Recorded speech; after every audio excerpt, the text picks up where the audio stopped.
Selamat sore kepada Bapak dan Ibu dosen yang sedang menyaksikan acara seminar proposal saya pada hari ini.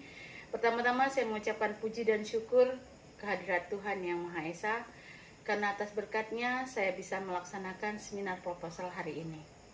Saya juga berterima kasih kepada dosen pembimbing saya, yaitu Bapak Ervan Risihaan MKom, yang telah membimbing saya dalam menyusun proposal ini dari awal hingga akhir.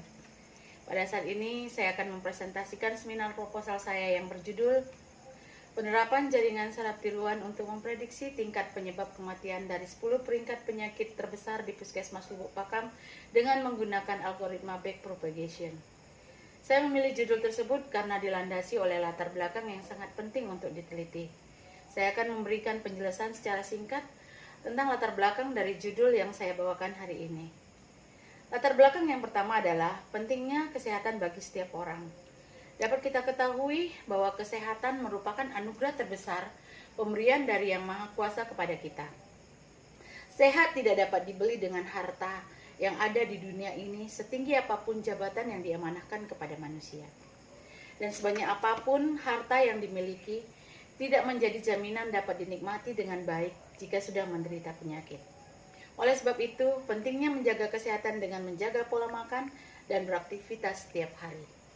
Latar belakang kedua adalah penyakit ringan lebih berbahaya. Dulu banyak yang beranggapan bahwa penyakit-penyakit ringan seperti demam dan batuk adalah hal yang biasa. Namun sejak beredar kabar tentang gejala dari virus corona, banyak masyarakat yang langsung waspada terdapat seseorang yang sedang demam atau batuk. Padahal penyakit tersebut bisa saja flu burung, TBC, demam berdarah. Sehingga dapat disimpulkan bahwa penyakit ringan memiliki potensi lebih berbahaya dari penyakit berat lainnya. Latar belakang ketiga adalah kesalahan saat mendata penyakit. Saat ini dunia kesehatan banyak sekali memperbincangkan penyakit yang paling sering menjadi penyebab kematian khususnya di Puskesmas Lubuk Pakam. Namun dalam pendataan penyakit tersebut banyak sekali terjadi kesalahan dan kesilapan data. Latar belakang keempat adalah metode yang digunakan dalam mendata penyakit untuk mendapatkan hasil yang akurat. Untuk mengurangi kesalahan dan kesilapan data dalam pendataan, metode yang digunakan adalah metode backpropagation dengan menggunakan jaringan saraf tiruan. Machine learning ataupun ML mengembangkan pemodelan prediksi standar melalui studi pengenalan pola dan perhitungan semua penghasilan yang disebut kecerdasan buatan. Kecerdasan buatan adalah sebuah studi tentang bagaimana membuat komputer melakukan hal-hal yang pada saat ini dapat dilakukan lebih baik oleh manusia. Jaringan saraf tiruan merupakan salah satu kecerdasan buatan yang merupakan representasi tiruan dari otak manusia yang selalu mencoba mensimulasikan proses pembelajaran pada otak manusia tersebut. Metode yang paling banyak digunakan dalam jaringan saraf tiruan adalah metode backpropagation. Backpropagation adalah algoritma pembelajaran yang terawasi dan biasanya digunakan untuk perseptron banyak lapisan untuk mengubah bobot-bobot terhubung dengan neuron-neuron yang ada pada lapisan tersembunyi. Ciri khas backpropagation adalah lapisan masukan ataupun input layer, lapisan tersembunyi atau hidden layer, lapisan keluaran ataupun output layer. Input layer adalah lapisan ini menyimpan input untuk jaringan. Output layer adalah lapisan ini menyimpan data output biasanya pengenal input. Hidden layer adalah lapisan ini ada di antara input layer dan output layer. Prediksi atau peramalan. Dalam materi ini, prediksi terbagi menjadi dua, yaitu peramalan kualitatif, yaitu berdasarkan pendapat dari suatu pihak. Peramalan kuantitatif, yaitu berdasarkan data berupa nilai dan angka.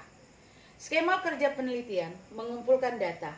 Dalam mengumpulkan data, ada beberapa cara yang saya lakukan, yaitu melalui survei, studi literatur, dan wawancara. Survei sendiri, yaitu melakukan pengumpulan data dengan cara meninjau langsung ke lapangan. Studi literatur adalah memahami referensi terkait penelitian yang dilaksanakan, dan melakukan tanya jawab dengan pihak terkait penelitian ini. Studi pustaka sendiri adalah pembelajaran yang mempelajari beberapa literatur untuk melengkapi pengetahuan tentang dasar dan teori-teori yang digunakan dalam penelitian. Mengidentifikasi masalah. Tahap ini dilakukan setelah semua data telah terpenuhi dan dikonversikan sesuai bobot yang ditentukan. Praproses, tahap ini bertujuan untuk mendapatkan data yang bersih dan siap digunakan dalam penelitian. Menentukan model. Tahap ini dilakukan untuk menentukan model jaringan saraf tiruan dengan metode backpropagation. Menguji hasil pengolahan data. Tahap ini dilakukan setelah proses penentuan model selesai dan dilakukan dengan menggunakan software MATLAB R2011B. Memprediksi. Tahap ini dilakukan untuk membandingkan model jaringan saraf tiruan dengan metode backpropagation yang paling akurat. Mengevaluasi akhir, tahap ini dilakukan untuk mengetahui apakah data sesuai dengan data yang diharapkan. Teknik proses pelatihan dan pengujian. Pelatihan jaringan dimulai dengan proses normalisasi lalu menentukan parameter masing-masing metode hingga membentuk model classifier. Dalam pengujian jaringan, data yang digunakan merupakan hasil dari pelatihan jaringan dan data normalisasi yang lalu menghasilkan hasil pengujian yang dapat diketahui berdasarkan nilai akurasi dan MSE atau Mean Squared Error. Tempat penelitian dilaksanakan di Puskesmas Lubuk Pakam, Kecamatan Lubuk Pakam, Kabupaten Deli Serdang. Data yang digunakan merupakan hasil dari pengumpulan data penyakit pasien Puskesmas Lubuk Pakam selama bulan Juni sampai Desember dari tahun 2017 sampai dengan tahun 2019. Arsitektur jaringan. Pada penelitian ini, data yang digunakan merupakan data pelatihan dengan target data set per tahunnya. Lalu dibagi menjadi 6 pola dengan sistem perputaran. Arsitektur jaringan yang digunakan terdiri dari 3 lapisan, yaitu 6 masukan atau input layer, 6 neuron tersembunyi atau hidden layer, dan 1 lapisan keluaran yaitu output layer. Normalisasi data. Normalisasi data dilakukan agar keluaran jaringan sesuai dengan fungsi aktivasi yang digunakan. Pengolahan data yang dilakukan adalah mengubah data indeks penyakit pasien berdasarkan jenis penyakit, yaitu dengan membuat suatu pola arsitektur terbaik menggunakan jaringan saraf tiruan dengan backpropagation. Pelatihan jaringan. Pada tahap ini akan diamati laju pembelajaran terhadap kerja jaringan dengan parameter tingkat akurasi, waktu pembelajaran MSE atau Mean Squared Error selama proses pelatihan, dan lamanya waktu iterasi atau epoch. Pengujian jaringan. Jaringan yang telah dilatih dan mencapai hasil yang dikehendaki perlu diuji untuk mengetahui kemampuannya pada saat mempelajari data latih yang diberikan. Sekian presentasi saya saat ini. Semoga apa yang saya sampaikan tadi dapat dimengerti dan dipahami oleh Bapak dan Ibu dosen serta teman-teman semua yang telah mendengarkan.